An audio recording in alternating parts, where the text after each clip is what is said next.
নমস্কাৰ বন্ধু বান্ধৱীসকল সকলোকে স্বাগতম জনাই আজি আমি আৰম্ভ কৰিবলৈ ওলাইছো এটা নতুন টপিক তো আজি টপিকটো হৈছে যি আমাৰ ADRE 3.0 আছে এই ADRE 3.0 সিলেবাস সম্পৰ্কে মানে সিলেবাস কেনেকুৱা ধৰণৰ হ'ব আদিসমূহ ডিসকাস কৰিম আমি তো যদি আপোনালোকে ভালদৰে জানিব বিচাৰে ADRE সিলেবাস সম্পৰ্কে তো ভিডিওটো ভালদৰে চাব কোনো ধৰণৰ স্কিপ নকৰাকৈ যদি চাই তো বুজি পাব কিয়নো আমাৰ এখন সিলেবাস দিয়ে হা এখন সিলেবাস দিছিলে আমাৰ ADRE হেৰিৰ ফালৰ বৰ্ডৰ ফালৰ পৰা হা এইটোখন চাব ইয়াত মানে সিলেবাসখন দিছে যদিও ইয়াত ধৰি লওক সোশ্যাল সায়েন্স দিছে ধৰি লওক এইটো সোশ্যাল সায়েন্স দিছে জিমা হা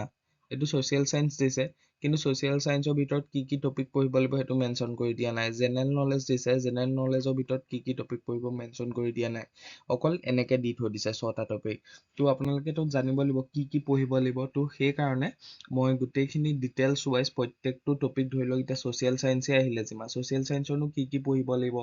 জেনাৰেল নলেজৰনো কি পঢ়িব লাগিব মই এটা একদম স্ট্ৰাকচাৰ ওয়াইজ বুক কৰিছো তো আপোনালোকে চাব পাৰিব চালে আপোনালোকৰ সুবিধা হ'ব আৰু আগন্তুক যি ADRE 3.0 আহি আছে তাত আপোনালোকৰ সুবিধা হ'ব তো বলক এতিয়া আমি ভিডিওটো আৰম্ভ কৰো এইখন দিছে সিলেবাসখন হৈছে ADRE মুকলি কৰা ইয়াত টপিক দিছে সোশ্যাল ষ্টাডি দিছে জেনাৰেল নলেজ দিছে logical reasoning and mental ability দিছে জেনাৰেল মেথমেটিক্স দিছে তাৰপৰা জেনাৰেল ইংলিছ দিছে তাৰপৰা ৰিডিং কম্প্ৰিহেনশনছ এণ্ড ইংলিছ লেংগুৱেজ দিছে তো বলক এতিয়া প্ৰত্যেকটো টপিকৰে যিসমূহ ভিতৰুৱা বস্তু থাকে তাৰ ভিতৰত যি পঢ়িব লাগে সেইখিনি আমি চাওঁ ফাৰ্ষ্ট আমি চাম যি জেনাৰেল নলেজ আৰু কাৰেণ্ট এফেয়াৰ্ছ ৰিলেটেড ইয়াত আপোনাৰ জেনাৰেল নলেজ বুলি কওঁতে দুটা পাৰ্ট আহিব এটা আহিব ইণ্ডিয়া ৰিলেটেড আৰু নেক্সটটো হ'ব আমাৰ আসাম ৰিলেটেড হা নেক্সটটো হ'ব আসাম ৰিলেটেড আমি দুইটা বস্তু ভালদৰে চাম তো বলকচোন চাওঁ আমি তো ফাৰ্ষ্ট আহিছে জেনাৰেল নলেজ আৰু লগত আছে কাৰেণ্ট এফেয়াৰ্ছ তো এতিয়া যে জেনাৰেল নলেজৰ চাব লাগিব কি চাব লাগিব তো আপোনালোকে যিসকলে ADRE দিছে তেওঁলোকে নিশ্চয় গম পাইছে ফাৰ্ষ্ট আহিব আপোনালোকৰ বুকছ এণ্ড আথাৰ তো এইটো ইম্পৰ্টেণ্ট টপিক হয় ইয়াৰ পৰা কমেও এটা কুৱেশ্যন আহিবই তাৰপৰা আহিব নিউ ইনভেনশ্যন এইটো এটা current affairs related CA related হয় কাৰেণ্ট এফেয়াৰ্ছৰ হয় যি আপোনালোকৰ নতুনকৈ ইনভেনশ্যন হয় তাৰ ওপৰত আপোনালোকে কাৰেণ্ট এফেয়াৰ্ছখিনি চাই থাকিব লাগিব আৰু চাই পেলাই আপোনালোকে সেইখিনি নোট বনাই যাব আৰু ৰিভিজন কৰি যাব যাতে ইয়াৰ ওপৰতো কাৰেণ্ট এফেয়াৰ্ছ ৰিলেটেড এটা কুৱেশ্যন আহিব তাৰপিছত আহিব নেশ্যনেল নিউজ ধৰি লওক এতিয়া ইম্পৰ্টেণ্ট নিউজ কেনেকুৱা হ'ব তো আগতে হৈছিলে যেনে মানে কি আছিলে ৰাম মন্দিৰ যেতিয়া উদ্বোধন হৈছিলে সেইটো তেনেকুৱা টাইপৰ যিবোৰ নিউজ এতিয়া ধৰি লওক আমাৰ শুভাংশু শুক্লা যে স্পেচত গৈছে তো তেনেকুৱা ধৰণৰ যিসমূহ ইম্পৰ্টেণ্ট নিউজ তো নেশ্যনেল ৰিলেটেড যিসমূহ এইটো পৰিব এটা কাৰেণ্ট এফেয়াৰ্ছ ৰিলেটেড টপিকত এইটো আপোনালোকে ভালদৰে চাব তাৰপৰা চাব লাগিব ইণ্টাৰনেশ্যনেল ইছ্যু তো আপোনালোকে ইণ্টাৰনেশ্যনেল ইছ্যুত দেখিছে যে ধৰি লওক যিমান এতিয়া ৰাছিয়া আৰু ইউক্ৰেইনৰ মাজত যিমান কাজিয়া হৈ আছে হয়নে তো তাৰ পৰা সুধিব পাৰে যে ৰাছিয়াৰ মানে বৰ্ডাৰত থকা কোনখন দেশ হয় বা ৰাছিয়া বৰ্ডাৰত থকা কোনখন দেশ নহয় তেনেকুৱা ধৰণৰ কুৱেশ্যনবোৰ সুধিব পাৰে সেইকাৰণে কাৰেণ্ট এফেয়াৰ্ছটো চাব লাগিব তাৰপিছত চাব লাগিব আপোনালোকে national and international current affairs এইখিনিও কাৰেণ্ট এফেয়াৰ্ছতে পৰিব তাৰপিছত আহিব ইম্পৰ্টেণ্ট ডেট বুলি ক'লে এইটো কিহত আহে গম পানে ষ্টেটিক জিকে আহিব এইটো কুৱেশ্যন হ'ব ষ্টেটিক জিকে চাব লাগিব আপোনালোকে তাৰপৰা আহিব ইণ্ডিয়ান হিষ্ট্ৰী অফ ইণ্ডিয়া এইটোও চাব লাগিব আপোনালোকে এইটো ষ্টেটিক জিকে মানে এইটো হিষ্ট্ৰী পাৰ্ট হ'ব তাৰপিছত আহিব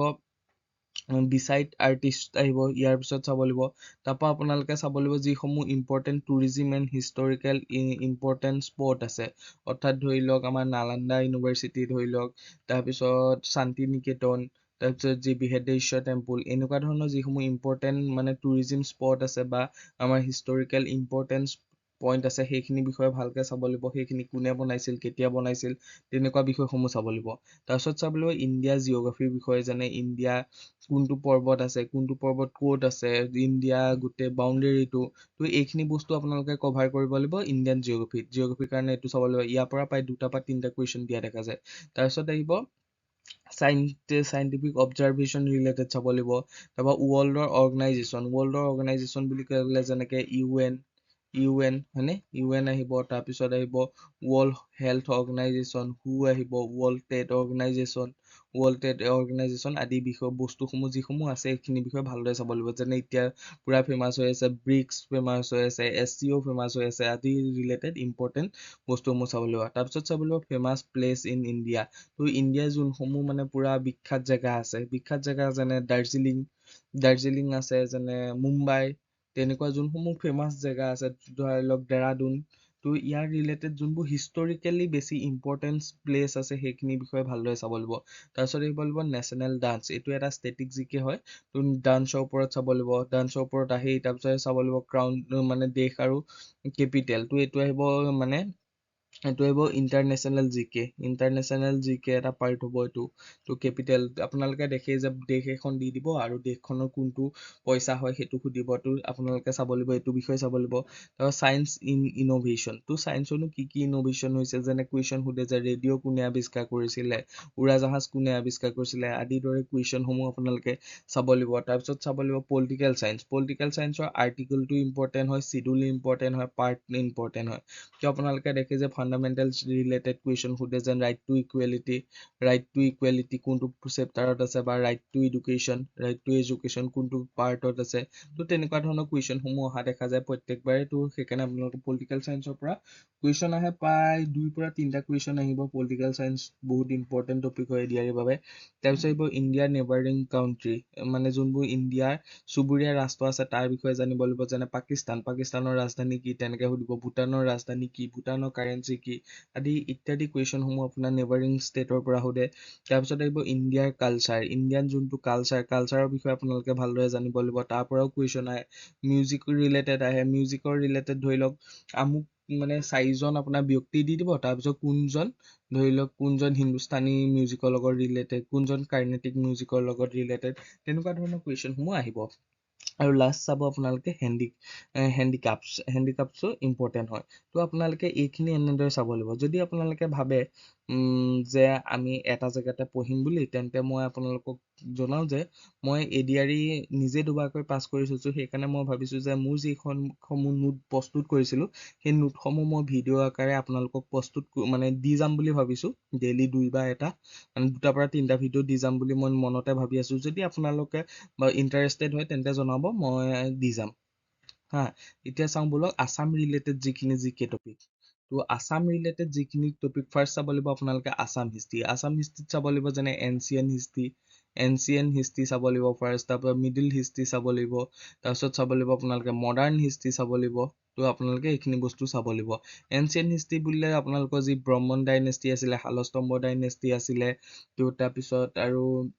সেইখিনি যিখিনি মানে ডাইনেষ্টি আছে, ভমু ডাইনেষ্টি আছিলে। তো এইখিনি বস্তু এনচিয়েণ্ট হিষ্ট্ৰীৰ পৰা আহে। মিডিল হিষ্ট্ৰীত চাব লাগিব আপোনালোকে আহোমৰ বিষয়ে চাব লাগিব, চুতীয়াৰ বিষয়ে চাব লাগিব, কছাৰীৰ বিষয়ে চাব লাগিব। তো এইখিনি আহিব আপোনালোকৰ মিডিল হিষ্ট্ৰীত। আৰু যিখিনি আছে মডাৰ্ণ হিষ্ট্ৰীত চাব লাগিব আপোনালোকে ব্ৰিটিছৰ আগমনৰ সময়টো চাব লাগিব, মণিৰাম দেৱানৰ বিষয়ে চাব লাগিব, চিপাহী বিদ্ৰোহৰ বিষয়ে চাব লাগিব, ইণ্ডিয়াৰ যিটো ফ্ৰীডম ষ্ট্ৰাগল আছিলে তাৰ বিষয়ে চাব লাগিব। তো ধৰি লওক মহাত্মা গান্ধী কেতিয়া অসমলৈ আহিছিলে, তেনেকুৱা ধৰণৰ যিসমূহ ইম্পৰ্টেণ্ট টপিক আছে সেইখিনি চাব লাগিব আপোনালোকে আছাম হিষ্ট্ৰীত। তাৰপিছত আহিব আছাম জিঅ'গ্ৰাফি ৰিলেটেড ধৰি লওক কেনেকুৱা আহে, ধৰি লওক নীলাচল পাহাৰত কোনভাগ মন্দিৰ আছে, তো ধৰি লওক অসমৰ কোনখন জিলা একেবাৰে পশ্চিমত অৱস্থিত, তেনেকুৱা ধৰণৰ যিসমূহ কুৱেশ্যন সোধে সেইখিনি সোধে আপোনালোকৰ জিঅ'গ্ৰাফিৰ পৰা সোধে। তাৰপিছত আহিব আছামিজ ৰাইটাৰ বুলি ক'লে ধৰি লওক আপোনালোকক সোধে যেন ৰসৰাজ লক্ষ্মীনাথ বেজবৰুৱাই লিখা তলৰ কোনখন গ্ৰন্থ হয়, বা কোনখন গ্ৰন্থ ৰসৰাজ লক্ষ্মীনাথ বেজবৰুৱাই লিখা, কোনখন গ্ৰন্থ মামণি ৰয়ছম গোস্বামীয়ে লিখা, কোনখন গ্ৰন্থ আপোনালোকৰ সাহিত্য একাডেমি বঁটা পাইছে, তেনেকুৱা যিবোৰ কুৱেশ্যন আহে সেইখিনি আছামিজ ৰাইটাৰ এণ্ড দেয়াৰ বুকছৰ পৰা যিটো টপিক আছে তাৰ পৰা আহে। তাৰপিছত অসমৰ যিটো লিটাৰেচাৰ অফ আছাম তাৰ পৰা চাব লাগিব। এইটো টপিক ইমান বেছি ইম্পৰ্টেণ্ট নহয়, তেওঁ আপোনালোকে চাই যাব। এইটো মই ইমান বেছি ইম্পৰ্টেণ্ট বুলি নাভাবোঁ, কাৰণ ইয়াৰ পৰা ইমান কুৱেশ্যন দেখা যায় নাই। তাৰপিছত অসমৰ কাৰেণ্ট এফেয়াৰ্ছ ৰিলেটেড। তো অসমত এতিয়া ধৰি লওক বিভিন্ন স্কিম আহিছে, যেনে এখন আহিছে জীৱন প্ৰেৰণা স্কিম কি হয়, অৰুণোদয় কি হয় আদিৰ দৰে যিখিনি কাৰেণ্ট এফেয়াৰ্ছ ৰিলেটেড স্কিমখিনি চাব। আৰু তাৰ লগতে যিখিনি ঘটনা হৈছে, ধৰি লওক এতিয়া অসমত হাইকোৰ্টত মুখ্য ন্যায়াধীশৰ নিযুক্তি দিছে বোলে CM চেঞ্জ হৈ গৈছে তেনেকুৱা ধৰণৰ যিখিনি ইম্পৰ্টেণ্ট নিউজ সেইখিনি আপোনালোকে কভাৰ কৰিব পাৰিলে এখন বুকত নোট ডাউন কৰি যাব যেতিয়া এই নিউজটো ক'ব তেতিয়া আপোনালোকৰ ৰিভিজন কৰিবলৈ সুবিধা হ'ব তাৰপিছত আহিব আছামিজ হিৰোজ মানে যোনখিনিয়ে মানে স্বাধীনতা আন্দোলনত অংশগ্ৰহণ কৰিছিলে তেওঁলোকে মানে বিশেষ অৱদান আগবঢ়াই থৈ গৈছে বা অসমীয়া জাতিটোৰ বাবে বিশেষ অৱদান আগবঢ়াই থৈ গৈছে যেন ভাষা আন্দোলনত শ্বহীদ হৈছে যে অসম চুক্তি ৰূপায়ণত আছে তেওঁলোক ব্যক্তিসকল যিখিনি তেনেকুৱা ধৰণৰ ইম্পৰ্টেণ্ট টপিকখিনি আহিব আছামিজ হিৰো ওপৰত তো আপোনালোকে জিকে ৰিলেটেড যদি এইখিনি টপিক ভালদৰে চাই তেন্তে আপোনালোকৰ ইয়াত কভাৰ হৈ যাব তো বলক এতিয়া নেক্সট টপিকটো চাওঁ নেক্সট টপিকটো আছে ছ'চিয়েল ষ্টাডি তো আপোনালোকে এইটো দেখিছে যে এইটো এটা নিউ কনচেপ্ট ছ'চিয়েল ষ্টাডি মানে অইন একো নহয় ছ'চিয়েল ষ্টাডিত আপোনালোকে চাব কি গম পাইছেনে ক্লাছ 6ৰ পৰা যিখিনি 10ৰ ছ'চিয়েল ছায়েন্সৰ কিতাপ আছে সেইখিনি যদি চাই দিয়ে আপোনালোকৰ ছ'চিয়েল ছায়েন্সৰ কমপ্লিট হৈ যাব তাৰ বাহিৰত কোনো ধৰণৰ কুৱেশ্যন অহা দেখা নাযায় মই নিজেই ক্লাছ 6 to 10ৰ যিখিনি কিতাপ সেইখিনি পঢ়ি মই 2022 চনত যি এডিআৰই হৈছিলে তাতো পাছ কৰিছোঁ আৰু 2024 চনৰ যি এডিআৰই তাতো পাছ কৰিবলৈ সক্ষম হৈছোঁ এইটো আপোনালোকৰ ক্লাছ 6 to 10ৰ কিতাপখিনিতো পঢ়িব বহুত ইম্পৰ্টেণ্ট হয় তো এতিয়া আপোনালোকে যদি চাই ছ'চিয়েল ছায়েন্স বুলি ক'লে কি হ'ব ছ'চিয়েল ছায়েন্সত আহিব হিষ্ট্ৰী আহিব জিঅ'গ্ৰাফী আহিব চিভিক্স মানে হৈছে যি ইণ্ডিয়ান কনষ্টিটিউশ্যন পলিটিকেল ছিষ্টেম ধৰি লওক পঞ্চায়তী ৰাজ পাব্লিক এডমিনিষ্ট্ৰেশ্যন ইত্যাদি যিসমূহ টপিক তাৰ ৰিলেটেড আহিব আৰু ইকনমিক্সৰ অইন বেছি একো চাব নালাগে 6ৰ পৰা আৰু 10লৈকে যোনখিনি ইকনমিক্স আছে ছ'চিয়েল ছায়েন্সৰ পাৰ্টত যোনখিনি ইকনমিক্স ৰিলেটেড বস্তু আছে সেইখিনি যদি বেছিকখিনি চাই তো আপোনালোকৰ মানে কভাৰ হৈ যাব আপোনালোকে পঢ়িবই কিন্তু দেই এইখিনি বহুত ইম্পৰ্টেণ্ট হয় তাৰ পৰাও দুটা বা তিনিটা কুৱেশ্যন অহা দেখা যায় এডিআৰইত ইমান টান কুৱেশ্যন নাহে কিন্তু আমি ভালদৰে বেছিকখিনি আমাৰ ক্লিয়াৰ নথকা য'ত আমাৰ মানে কি আৰু পাছ কৰিব নোৱাৰো হা আমাক বহুত টান গোটেই লাগে কাৰণ আমি বহুত বেছি হাই লেভেলৰ চাই থাকো হয় নাই হাই লেভেলৰ চাওঁ কিন্তু আমাৰ বেছিকে ক্লিয়াৰ নাথাকে যদি আপোনালোকৰ ফাউণ্ডেশ্যনে ক্লিয়াৰ নাথাকে তো বহুত হাই বনাই পেলাই কি লাভ হয় নাই তো ধৰি লওক আপোনাৰ যদি বিল্ডিংটোৰ যদি তলত যদি ধৰি লওক এফুট পুতিছে খুঁটাটো আৰু ইয়াৰ ওপৰত যদি 20 মহল বনাই দিছে তো আপোনালোকে এইটো ধামকে নখৰিয়ে পৰিব হয়নে তো 20 মহল ঘৰটো বনাবলৈ ফাৰ্ষ্ট আপোনাৰ পিলাৰটোও বনাব লাগিব প্ৰায় 10 পৰা 12 ফুট তলত মাটি তলত পুতিবই লাগিব বহলকে তেতিয়াহে হ'ব কামটো তো সেইখিনি চাব ফাৰ্ষ্ট বেছিক ক্লিয়াৰ কৰিব তাৰপিছত আপোনালোকে হাই লেভেললৈ যাব তো বলক এতিয়া নেক্সট টপিকটো চাওঁ ছ'চিয়েল ষ্টাডিজৰ ক'লোৱেই মই নেক্সট টপিকটো আহিলে মেথছৰ এতিয়া মানে বহুতে ভাবে যে মেথছটো বহুত টান পায় হা মেথছৰ কাৰণে মই নিজে এটা বেটছ উলিয়াইছো হা মেথছৰ ফাউণ্ডেশ্যন এটা বেটছ এইটো কোনো ধৰণৰ পইচা দিব নালাগে আপোনালোকে জাষ্ট ইউটিউবত চাব পাৰিব আপোনালোকৰ সুবিধা হোৱাকৈ তাত আমি মেথছৰ গোটেইখিনি ফৰ্মুলাও ডিছকাছ কৰিম ফাৰ্ষ্ট মেথছটো বুজাম আপোনালোকক কেনেকে কি হয় বুজাম আৰু তাৰপিছত প্ৰত্যেকটো মানে টপিকৰে 550+ কুৱেশ্যন প্ৰেক্টিচ কৰিম আৰু এইখিনি হ'ব অসমৰ বিভিন্ন এক্সামত অহা PYQখিনি কালেক্ট কৰি পেলাই দিম কিন্তু এইখিনি মই এটা কথা জনাওঁ যে মই সদায় এটা বা দুটাকেহে ভিডিঅ' দিব পাৰিম কাৰণ মোৰ কাম বহুত থাকে সেইকাৰণে মানে এটাৰ পৰা দুটা ভিডিঅ' দিম তো আপোনালোকে যদি চেনেলটো ছাবস্ক্ৰাইব কৰি পেলাই সেই ভিডিঅ'খিনি চাই তো আপোনালোকৰ সুবিধা হ'ব কিয়নো মই সেইখিনি মেথছ যিখিনি মই দিম মই সেইখিনি মেথছে প্ৰেক্টিচ কৰিছিলোঁ আৰু প্ৰেক্টিচ কৰি পেলাই মই নিজে পাছ কৰিছোঁ তো সেইকাৰণে আপোনালোকেও যদি সেইখিনি মেথছ মানে প্ৰেক্টিচ কৰে তেন্তে আপোনালোকো পাছ কৰিব যদি ইণ্টাৰেষ্টেড হয় তেন্তে চাব যদি আপোনালোকে চাম বুলি ভাবে ভাল পালে চাব নাপালে নালাগে সেইটো আপোনালোকৰ নিজৰ কথা হা তো এতিয়া আমি মেথছৰ টপিকখিনি এতিয়া মেথছৰ ইম্পৰ্টেণ্ট টপিকত ফাৰ্ষ্ট আহিব টাইম এণ্ড স্পীড বুলি ক'লে গম পায় ধৰি লওক আপোনালোকক কেনেকুৱা ধৰণৰ হ'লে এখন বাছে যদি ধৰি লওক 3 ঘণ্টাত 300 কিলোমিটাৰ যায় তো বাছখনৰ প্ৰতি ঘণ্টা স্পীড কিমান তেনেকুৱা ধৰণৰ কুৱেশ্যনবোৰ আহে তো মেনচুৰেশ্যন আহিব মেনচুৰেশ্যন বুলি ক'লে গম পায় পাইপ এণ্ড কিষ্টেন্স বুলি গম পায় পাইপ এণ্ড কিষ্টেন্স মানে হ'ল যদি 3ডাল পাইপে যদি এটা টেংকি যদি 10 মিনিটত ফুল কৰিব পাৰে তেন্তে 10ডাল পাইপে কেইমিনিটত ফুল কৰিব পাৰিব তেনেকুৱা ধৰণৰ কুৱেশ্যনবোৰ আহে পাইপ এণ্ড কিষ্টেনৰ ৰিলেটেড তাৰপিছত আহিব প্ৰিমিউটেশ্যন এণ্ড কম্বিনেশ্যনৰ ওপৰত আপোনালোকে জানে পাৰ্চেণ্টেজ ধৰিব তো 75 to 500ৰ কিমান পাৰ্চেণ্টেজ হয় তেনেকুৱা ধৰণৰ কুৱেশ্যনবোৰ দিব তো ৰেচিঅ' প্ৰপ'ৰ্চন আহিব নেক্সট ৰেচিঅ' প্ৰপ'ৰ্চনৰ আপোনালোকে গম পায় দিব যে A:B=2:3 and B:C=7:9 to ABC equal what A:B:C what ABC মান কিমান তো তেনেকুৱা ধৰণৰ কুৱেশ্যনবোৰ দেখিবলৈ পাইছে সেইটো আহে ৰেচিঅ' প্ৰপ'ৰ্চনত তাৰপৰা আহিব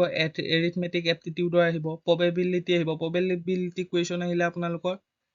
যেনে এটা কইন যদি ওপৰলৈ মাৰি দিয়া হয় তাৰ হেড আৰু টেইল পৰা সম্ভাৱনা কিমান সেইটো আহিব ধৰি লওক আপোনাৰ কাৰ টাস্কপাত ৰিলেটেড যিসমূহ কুৱেশ্যন সেইখিনি আহে তাৰপিছত আহিব কডিঙৰ কুৱেশ্যনটো হয় এইটো কিন্তু এটা ৰিজনিঙৰ কুৱেশ্যন হয় এইটো ইয়াত আহি গৈছে হা তাৰপৰা এজ প্ৰব্লেমো আহিব তো যদি এনেকৈ দিব আজিৰ পৰা 5 বছৰ আগত দেউতাক আৰু পিতেকৰ বয়স 5 গুণ আজিৰ পৰা 10 বছৰ আগলে তেওঁলোকৰ বয়স কিমান হ'ব তেনেকুৱা ধৰণৰ যিসমূহ কুৱেশ্যন আহে আপোনালোকে এজ প্ৰব্লেমৰ পায় তাৰপৰা আহিব এভাৰেজ হয়নে তো এভাৰেজত কেনেকুৱা আহিব যদি মানে এটা শ্ৰেণীকোঠাত যে 50 কেজি 60 কেজি 80 কেজি বা 90 কেজি 150 কেজি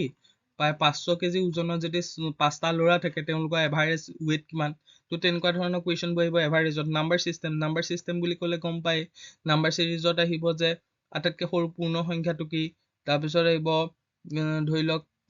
10টা প্ৰাইম নাম্বাৰ যোগ কৰিলে প্ৰথম 10টা প্ৰাইম নাম্বাৰ যোগ কৰিলে কিমান হ'ব তো তেনেকুৱা ধৰণৰ কুৱেশ্যনবোৰ আহিব নাম্বাৰ চিৰিজৰ পৰা তাৰপৰা আহিব ষ্ট্ৰীম এণ্ড বৰ্ড প্ৰব্লেম তো এই ষ্ট্ৰীম এণ্ড বৰ্ড প্ৰব্লেমটো আপোনালোকে গম পাইছেনে ষ্ট্ৰীম এণ্ড বৰ্ড প্ৰব্লেমটো হ'ল নাও আৰু সোঁতৰ প্ৰব্লেম তো কেনেকুৱা দিব এখন নাও যদি মানে স্থিৰ পানীত যদি এখন নাও যদি মানে স্থিৰ ৰৈ থকা পানীত যদি 5,000 ঘণ্টা প্ৰতি কিলোমিটাৰত গ'ল ধৰি লওক 5,000 কিলোমিটাৰ প্ৰতি কিলোমিটাৰত গ'ল তো যদি ষ্টিমৰ স্পীড যদি 10,000 কিলোমিটাৰ তো ধৰি লওক 45 ঘণ্টাত কিমান টাইম অতিক্ৰম কৰিব তেনেকুৱা ধৰণৰ যিসমূহ কুৱেশ্যন আহিব সেইখিনি ধৰি লওক বৰ্ড এণ্ড ষ্টিমত আহিব তো মই ফাৰ্ষ্ট কিনো আহিব লগতে বুজাই গৈছো আপোনালোকক তেনেকুৱা ধৰণৰ যিসমূহ আহিব সেইখিনি বৰ্ড এণ্ড ষ্টিমত আহিব তাৰপৰা আহিব ডাটা ইণ্টাৰপ্ৰিটেশ্যন গম পায় তাৰপৰা আহিব ইম্পৰ্টেণ্ট প্ৰব্লেমছ তাৰপৰা আহিব পাৰ্টনাৰশ্বিপ ধৰি লওক কেনেকুৱা পাৰ্টনাৰশ্বিপৰ কুৱেশ্যনবোৰ আহে যদি এজন ব্যক্তিয়ে 5,000 টকা লৈ পেলাই কাম এটা মানে কাম এটা কৰা ষ্টাৰ্ট কৰিলে আৰু তাৰপিছত তেওঁ ধৰি লওক 7 মাহৰ পিছত বেলেগ এজন ব্যক্তিয়ে আহি প্ৰায় 10 লাখ টকা দি কামটোত মানে এড হৈ গ'ল হা ধৰি লৈছো মই এটা এক্সাম্পল দিছো 10 লাখ টকা দি যে মই কামটোত জইন কৰিলে তো তেওঁ 1 বছৰৰ পিছত তেওঁ বি আৰু চি ধৰি লওক দুইজন ব্যক্তিৰ ৰেচিঅ' উলিওৱা প্ৰফিটৰ ৰেচিঅ'টো উলিওৱা বা প্ৰফিট উলিওৱা তো তেনেকুৱা ধৰণৰ কুৱেশ্যনসমূহ আহিব তাৰপৰা আহিব মিক্সাৰ এণ্ড এলিগেশ্যন আপোনালোকে জানেই এইটো আকৌ আহিলে হা পাইভ এণ্ড কিষ্টেন্স আমি অলৰেডি ডিছকাছ কৰিছো তাৰপৰা আহিব প্ৰফিট এণ্ড লছ যে কেনেকুৱা আহিব এজন ব্যক্তিয়ে যদি আপোনাৰ 10 লাখ টকাত যদি 10 লাখ টকাত যদি এজন ব্যক্তিয়ে যদি 10 লাখ টকাত এখন টেবুল কিনে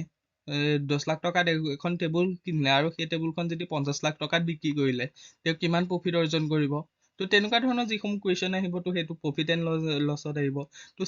চিম্পুল ইণ্টাৰেষ্টৰ কুৱেশ্যন আহিব যেন চিম্পুল ইণ্টাৰেষ্ট উলিওৱা যদি আমি 1 টকা যদি 1% সুদৰ হাৰত 10 বছৰৰ কাৰণে যদি মানে চিম্পুল ইণ্টাৰেষ্টত দিওঁ তেন্তে আমি কিমান সুদ পাম কিমান চিম্পুল ইণ্টাৰেষ্ট পাম তো তেনেকুৱা ধৰণৰ কুৱেশ্যন আহিব তাৰপৰা লাষ্টত আহিব ইনকুৱেলিটিজ ৰিলেটেড কুৱেশ্যন আহিব তো আপোনালোকে হয়তো বুজি পাই গৈছে আমি মেথছৰ কৈছোৱে ফাউণ্ডেশ্যন বেটছ লৈ আহিম তো আপোনালোকে সেই বেটছটোত জইন কৰিব পাৰিব ডেছক্ৰিপশ্যনত আমি লিংক দি দিম তো বলক এতিয়া নেক্সটটো চাওঁ নেক্সট আহিব ৰিজনিং এইটো ইম্পৰ্টেণ্ট টপিক হয় কিন্তু ইয়াৰ পৰা বেছি টান কুৱেশ্যন অহা দেখা নাযায় ইয়াৰ পৰা একদম ইজি কুৱেশ্যন হয় আপোনালোকে যদি অলপ চাই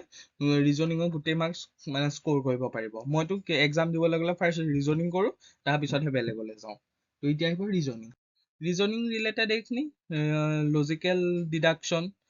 লজিকেল গেমছ তো এইখিনি এনে টপিক হয় হা কিন্তু এইখিনি এনে টপিক হয় কিন্তু যিখিনি এডিআৰই যোনখিনি মানে ধৰি লওক এক্সাম তাত আপোনালোকৰ আহিব কডিং ডিকডিং আহিব তো এনেকে এটা ছবি দিব ছবিটোৰ ভিতৰত কিবা সংখ্যা দিব সংখ্যা দি পেলাই কোনটো মিচিং নাম্বাৰ কোনটো সংখ্যা বহিব সেইটো দিব তো ইয়াৰ ভিতৰত যদি নাম্বাৰ চিৰিজটো ইম্পৰ্টেণ্ট হয় পুৰা তাৰপিছত আৰু যদি চাওঁ ইম্পৰ্টেণ্ট বুলি কয় ভাৰ্বেল ৰিজনিংটো ইম্পৰ্টেণ্ট হয় আৰ্টিফিচিয়েল লেংগুৱেজটো ইম্পৰ্টেণ্ট হয় তো আপোনালোকে গোটেইখিনিয়ে চাব কিন্তু আপোনাৰ এইখিনি কডিং ডিকডিঙৰ পৰা বেছি কুৱেশ্যন অহা দেখা যায় কডিং ডিকডিং দিব আৰু মিচিং নাম্বাৰ দিব আৰু আপোনালোকে এনেকুৱা যে এটা বক্স দিলে বক্সটোত ক'ব বোলে তুমি ইয়াত কিমান লাইন আছে কাউণ্ট কৰা তেনেকুৱা ধৰণৰ কুৱেশ্যনবোৰ দিব ধৰি লওক ইমান ৰিজনিঙত বেছি টান কুৱেশ্যন নাহে এইখিনি আহিব ৰিজনিঙৰ আপোনালোকে চাই ল'ব আৰু ভাৰ্বেল ক্লাছিফিকেশ্যন আহিব তো আপোনাৰ ৰিজনিঙৰ এনেকুৱা কুৱেশ্যনবোৰ দিয়া দেখিছে বোলে Z=A যদি B=C হয় তেন্তে M=L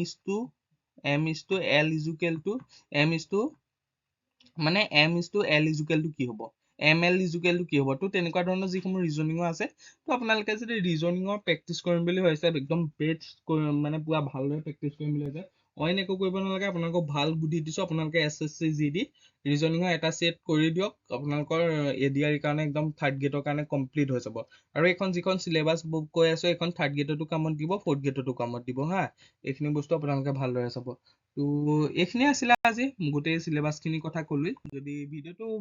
মানে আপোনালোকে যদি সুবিধা পাইছে, ভিডিঅ'টো চাই ভাবিছে যে মোৰ অলপ হ'লেও বেনিফিট হৈছে, তেন্তে লাইক কৰিব, কমেণ্ট কৰিব, আৰু যিসকলে মানে লগৰ বন্ধু বান্ধৱীৰ লগত শ্বেয়াৰ কৰিব, কাৰণ অকলে সফল হোৱাতকে লগৰ কেইজনৰ লগত সফল হ'লে বেছি ভাল হয় লাগে, হয় নাই বাৰু? সেইকাৰণে চবলৈকে শ্বেয়াৰ কৰি দিব ভিডিঅ'টো, যাতে যিসকলে প্ৰিপেৰেশ্যন কৰিম বুলি ভাবি আছে তেওঁলোকেও সুবিধা হয়, লগতে আপোনালোকেও সুবিধা হয়। আৰু আপোনালোকে জনাব, আপোনালোকক যদি কিবা আৰু ইম্পৰ্টেণ্ট টপিকৰ বিষয়ে লাগে বোলে, বা ADR বিষয়ে জানিব লগা কিবা আছে, তেন্তে মোক কমেণ্ট কৰি জনাব, মই আপোনালোকক লগালগ ভিডিঅ' প্ৰস্তুত কৰি দি দিম। তো আপোনালোকেও সুবিধা হ'ব। তো আজিলৈ ধন্যবাদ, ভিডিঅ'টো ইমানতে অন্ত কৰিলে।